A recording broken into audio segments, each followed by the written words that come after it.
ഇത് ബേസിക്കലി ഒരു 3 സ്റ്റേറ്റ് ഡിവൈസാണ് എന്ന് പറഞ്ഞാൽ ഇത് 2 രീതിയിൽ ഫെയിലാവാം. ഉദാഹരണത്തിന് ഒരു വാൽവ് എടുക്കാം. ഒരു വാൽവ് നമുക്ക് ഇഷ്ടമുള്ളപ്പോൾ തുറക്കാനും അടയ്ക്കാനും പറ്റിയാൽ മാത്രമേ അത് വർക്കിംഗ് ആയിട്ടുള്ളൂ. എപ്പോഴും തുറന്നിരുന്നാൽ അത് വർക്കിംഗ് അല്ല, എപ്പോഴും അടഞ്ഞിരുന്നാലും അത് വർക്കിംഗ് അല്ല.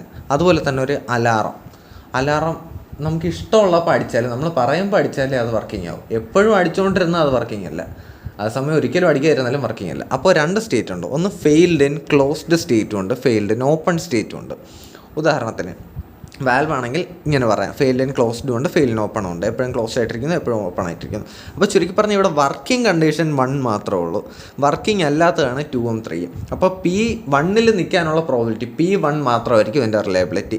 P2 എന്ന് പറഞ്ഞാൽ probability of failing in closed state. P3 എന്ന് പറഞ്ഞാൽ probability of failing in open state. ചിലപ്പോൾ അങ്ങനെ ചോദിക്കാം, find probability of failed in close state അല്ലെങ്കിൽ probability of failed in open state എന്ന് ചോദിക്കാം. അങ്ങനെയാണെങ്കിൽ അതിൻ്റെ ഫോർമുല ഇട്ട് കൊടുക്കണം. ഇനി അഥവാ റിലയബിലിറ്റി മാത്രമാണ് ചോദിക്കുന്നതെങ്കിൽ P1 മാത്രം ഇട്ട് കൊടുത്താൽ മതി. അപ്പോൾ ഇത് നമ്മൾ എങ്ങനെയാണ് കണ്ടുപിടിക്കുന്നത്? പിന്നെയും P1 of T plus delta T equal to P1 of T minus λ1 delta T P1 of T minus λ2 delta T P1 T. നമ്മൾ നേരത്തെയൊക്കെ ചെയ്തിട്ടുള്ള അതേ എക്സ്പ്രഷൻ തന്നെ പിന്നെയും വന്നു. അതുകൊണ്ട് നമുക്കറിയാം എന്താണ് P1 ഓഫ് T. നമുക്ക് കിട്ടുന്ന formula e⁻ minus λ1 plus λ2 into T ആയിരിക്കും. ഇതാണ് ഇവിടുത്തെ റിലയബിലിറ്റി, ഇത് തന്നെയാണ്. പക്ഷേ നമുക്കത് പോരാ, നമുക്ക് P2ഉം P3യും നമ്മൾ കണ്ടുപിടിക്കണം. കാരണം ചിലപ്പോൾ പ്രോബ്ലം അങ്ങനെ ആയിരിക്കും ചോദിക്കുന്നത്, probability of failing in open state അല്ലെങ്കിൽ ക്ലോസ് സ്റ്റേറ്റ് ആയിരിക്കും ചോദിക്കുന്നത്. അപ്പം അതെങ്ങനെയാണ് നമ്മൾ ചെയ്യുന്നത്? P2 of T plus delta T equal to P2 of T കൂടെയല്ലേ ഉള്ളൂ, 1ൽ നിന്ന് 2ലോട്ടല്ലേ വരുള്ളൂ. 2ൽ നിന്ന് ഒരിടത്തോട്ടും പോകില്ലല്ലോ, ഒരിക്കലും ഓപ്പൺ സ്റ്റേറ്റ് ഫെയിൽ ചെയ്യുന്ന ക്ലോസ് സ്റ്റേറ്റ് ഫെയിലിലോട്ട് പോകത്തില്ല.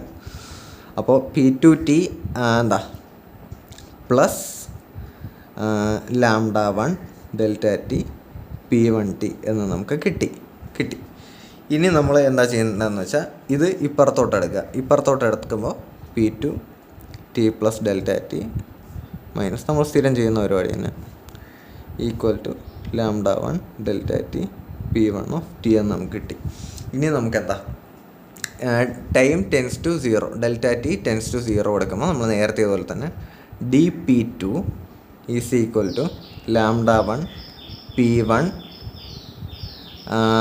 dt എന്ന് വരും അല്ലേ, λ1 P1 dt എന്ന് വരും. ഈ P1 നമ്മൾ ഇവിടെ നിന്ന് സബ്സ്റ്റിറ്റ്യൂഷൻ കൊടുക്കുന്നു. ഈ P1 നമ്മൾ സാധാരണ ചെയ്യുമ്പോൾ തന്നെ ഇവിടെ നിന്ന് സബ്സ്റ്റിറ്റ്യൂഷൻ കൊടുക്കുന്നു.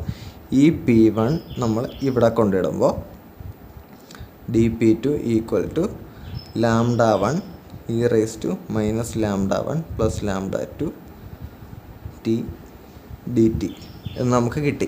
ഇത് ആക്ച്വലി ഇൻ്റഗ്രേറ്റ് ചെയ്യാൻ ഭയങ്കര എളുപ്പമല്ലേ. കാര്യം എന്താണ്, നമുക്ക് ഒരൊറ്റ വേരിയബിളേ ഉള്ളൂ, അവിടെ T മാത്രമേ ഉള്ളൂ, നമുക്ക് ഈസി ആയിട്ട് ഇൻ്റഗ്രേറ്റ് ചെയ്യാൻ പറ്റും.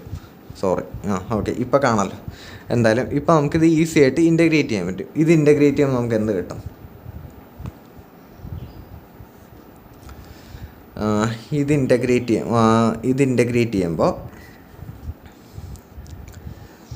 P2 ഈക്വൽ ടു λ1 കോൺസ്റ്റൻ്റ് ആണ്, λ1 വന്നു, ബ്രാക്കറ്റ് തുറക്കാം, e⁻ λ1 പ്ലസ് λ2 ഇങ്ങനെ തന്നെ വന്നു, ബൈ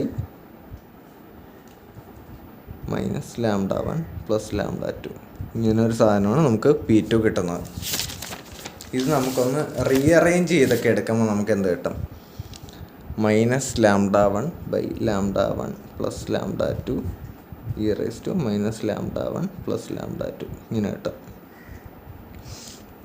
അതേപോലെ തന്നെ നമുക്ക് എന്താണ്, ഇത് P2നുള്ള പ്രോബിലിറ്റിയാണ്. ഇനി നമുക്ക് P3, അതായത് ഫെയിൽഡ് ഇൻ ഓപ്പൺ സ്റ്റേറ്റ് ആണ് കണ്ടുപിടിക്കേണ്ടതെന്ന് വെച്ചോ. അങ്ങനെയാണ് എന്ത് ചെയ്യുക, ഈ 1ഉം 2ഉം നമ്മളങ്ങ് സ്വിച്ച് ചെയ്ത് കൊടുത്താൽ മതി. അപ്പോൾ എന്ത് കിട്ടും? അല്ലല്ല, ആക്ച്വലി ഇതിന് നമ്മൾ ലിമിറ്റ്സ് അപ്ലൈ ചെയ്തില്ല.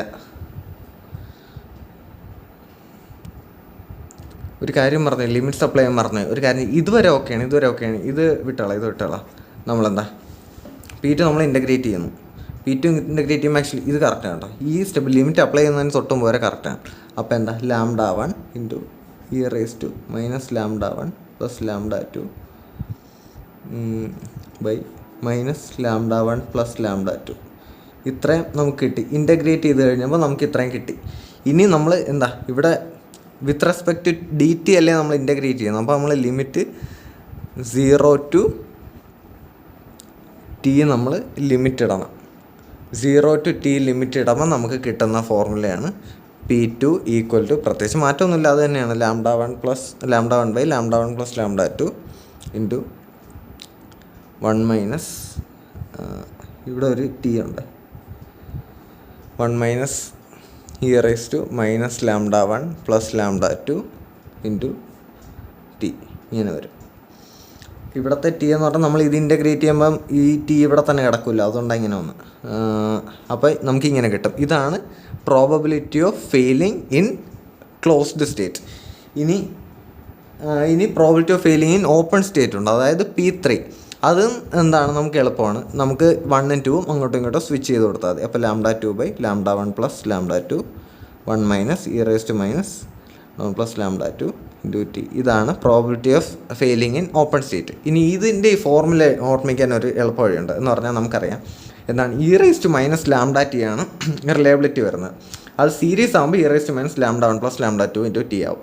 അപ്പോൾ ഇതാണ് എന്ത് റിലയബിലിറ്റി വരുന്നത്, ഇതാണ് ഈ പോർഷനാണ് റിലയബിലിറ്റി വരുന്നത്. അപ്പോൾ പ്രോബിലിറ്റി ഓഫ് ഫെയിലിയർ എന്തായിരിക്കും, 1 മൈനസ് ഈ സാധനമായിരിക്കും. അതായത് ഈ ബ്രാക്കറ്റിൽ കിടക്കുന്നതായിരിക്കും പ്രോബബിലിറ്റി ഓഫ് ഫെയിലിയർ. ഇനി ഫെയിൽ ആവുന്നത് 2 തരത്തിലാവാം.